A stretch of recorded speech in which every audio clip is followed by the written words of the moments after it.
দর্শক, আপনারা দেখছেন জনাব তারেক রহমানের গাড়িটি সাইনবোর্ড চলে আসছে এবং প্রচুর পরিমাণে বিএনপি নেতাকর্মীরা তাকে সম্বর্ধনা জানাচ্ছেন।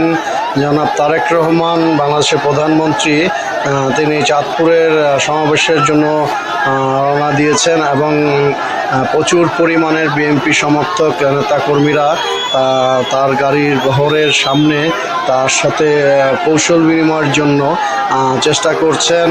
দর্শক, আমরা এখন সাইনবোর্ডে অবস্থান করছি। প্রচুর পরিমাণের দর্শক, প্রচুর পরিমাণের বিএনপি নেতাকর্মীরা, নারায়ণগঞ্জের স্থানীয় প্রতিনিধি নেতারা এখানে অবস্থান করছেন।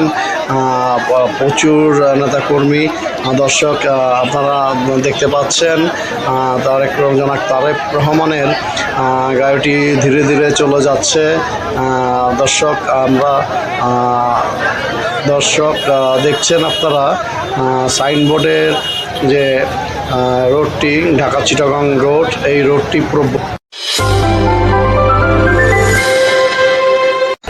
দর্শক আপনারা দেখছেন বাংলাদেশ জাতীয়তাবাদী দল বিএনপির চেয়ারপারসন তারেক রহমান, বাংলাদেশের প্রধানমন্ত্রী, উনি চাঁদপুরের উদ্দেশ্যে যাচ্ছেন এবং ঢাকা চিটাগং রোডে প্রচুর পরিমাণের বিএনপি সমর্থক নেতাকর্মীরা ভিড় জমিয়েছেন তাকে সম্বর্ধনা জানানোর জন্য।